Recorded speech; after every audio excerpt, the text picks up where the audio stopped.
Bon, ben, j'essaie de refaire un petit essai en filmant directement et je le mettrai en ligne après sur Facebook. Donc on retrouve la petite fontaine que j'avais construite il y a 2 ans, je crois, 2 ou 3 ans, 2 ans. Voilà, avec des poutres que j'avais récupérées.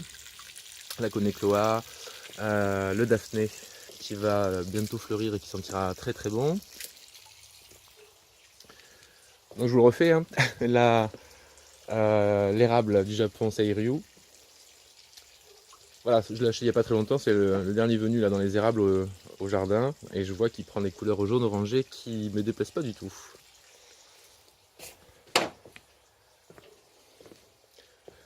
Donc là c'est la vue qu'on a depuis la terrasse, quand on descend la terrasse. On a quelques roses encore de pierre de Ronsard. J'avais posté les photos ce matin je crois.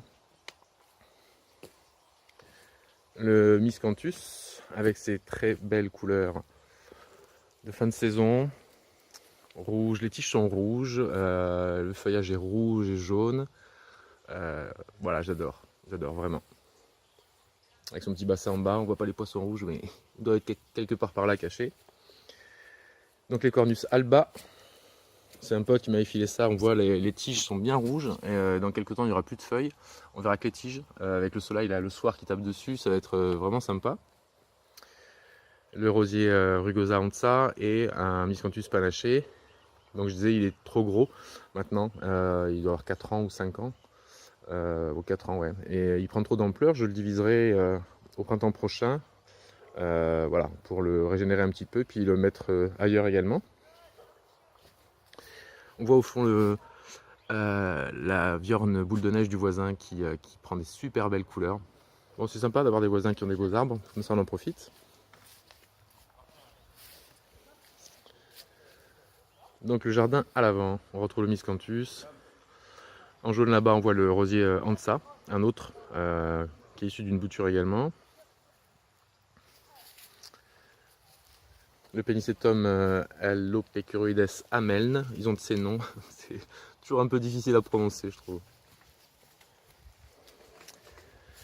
Alors celui-là vous le connaissez, c'est le Viburnum Plicatum mariesi Great Star qui depuis un mois maintenant a pris des couleurs de plus en plus intenses.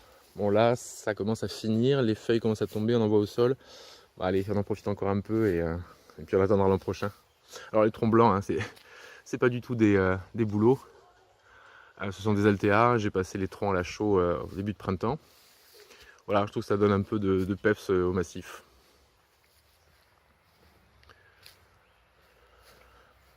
Donc là, on descend à l'avant. Les phormiums que je vais virer. Parce que, en fait, de variétés naines, ils sont devenus énormes. Et on peut même plus passer entre entre les deux. Donc il faudra que je les déplante, que je les divise. Et puis je les mettrai à l'arrière du jardin. Parce que j'ai beaucoup de place encore, on va aller voir après. Quelques roses qui persistent. Dans le massif que j'ai appelé le massif pyrénéen, à cause de ces grosses roches qui sont assez typiques du coin. Voilà, quand je suis arrivé, c'était déjà là, mais il y avait... moi, j'ai retrouvé des couteaux, des jouets en plastique, enfin plein de trucs inintéressants. Donc ça a été nettoyé, ça a été retravaillé et puis ça a été planté. Et voilà, maintenant on est vraiment au bout du jardin, le plus au sud, vers les Pyrénées, qu'on voit pas, parce qu'elles sont derrière moi.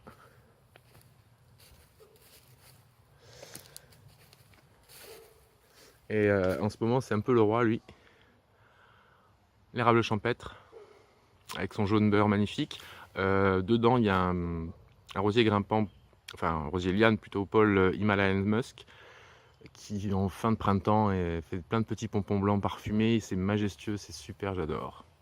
Il a 4-5 ans maintenant.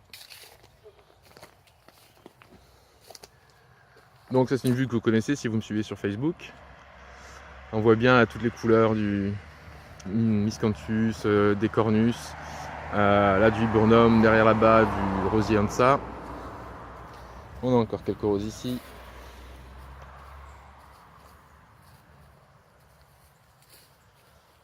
Voilà un Pittosporum tenuifolium variegata que je taille un peu en boule, une espèce de taupière. Là il faut d'ailleurs que je passe un petit coup de cisaille parce que c'est plus très net.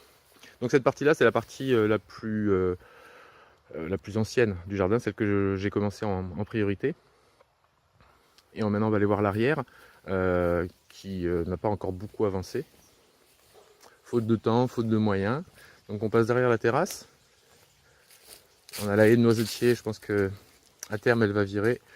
Et je voulais mettre une haie de bambou. Alors il y en a qui vont hurler si je leur parle de bambou, mais je pensais mettre des bambous cespiteux, donc non traçants, genre Fargesia ou des choses comme ça. Le Nyssa sylvatica a perdu toutes ses feuilles, mais il y a 3 semaines, il était juste magique. Le nouveau massif, qui a été fait à l'automne. Alors bon, là bien sûr ça ne donne pas grand chose. Il y a pas mal de choses qui ont été installées dedans. On verra ce que ça donnera au printemps prochain. Et puis d'ici 2-3 ans, ça devrait avoir pris une belle ampleur. Lui, fantastique. Malus Everest, pommier d'ornement. Feuillage rouge orangé, les petites pommes. Il est super. Super, super. Voilà, là on est derrière la maison. Miscanthus malpartus, qui a perdu ses couleurs d'automne. Là, il en reste quelques-unes un tout petit peu. On lui dit à l'an prochain. Ah, Ghislaine de Féligonde, ou Guylaine de Féligonde, certains l'appellent autrement. Avec ses petites roses. Alors lui, il remonte, d'habitude, il remonte pas. Mais cette année, je sais pas ce qu'il a, il arrête pas. Et c'est une bouture, ça c'est pareil, c'est issu d'une bouture que j'avais faite il y a 7 ans. Donc on continue, on découvre toute la partie arrière du jardin qui reste encore aménagée. Le Liquidempare, Stirassiflua, presque plus de feuilles, mais c'est pas grave, on en a bien profité. Et puis il sera encore là l'an prochain si tout va bien. Un petit ginkgo biloba qu'il va falloir que je plante, que j'ai acheté il n'y a pas très longtemps.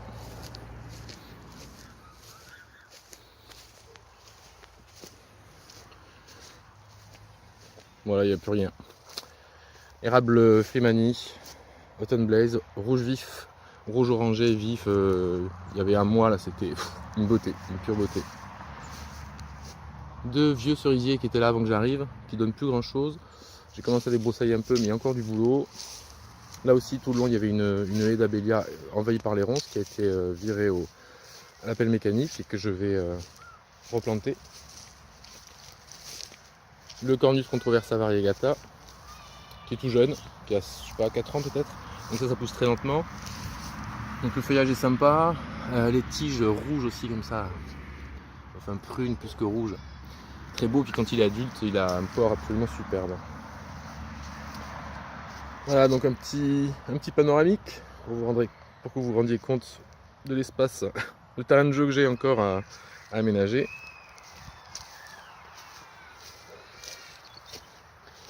Le tas de compost, indispensable dans un jardin. Les rosiers bouturés en octobre. Donc j'ai commencé pour certains à enlever les capuchons. Donc je disais sur l'ancienne vidéo que j'ai enlevé, qui a 100% de réussite. Donc c'est le système des boutures en bouteille que j'utilise, que je détaille sur une vidéo YouTube. Si ça intéresse certains, vous pouvez y aller, c'est Jardin de Luchan. Ma petite pépinière, où je sème, je repique, je bouture, je transplante, en attendant de trouver une place au jardin. Le Cotinus, qui est en fin de floraison, en fin de saison tout simplement, qui encore quelques belles couleurs, et dans quelques jours il n'y aura plus du tout de feuilles.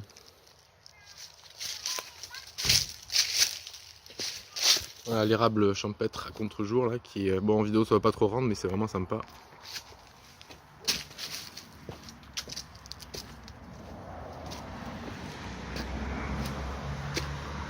Et nous voilà revenus en bas du jardin.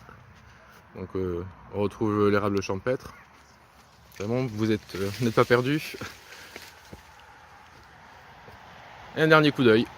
Je vous souhaite un bon week-end. Jardinez bien, profitez du soleil et voilà. Appréciez votre jardin. À bientôt.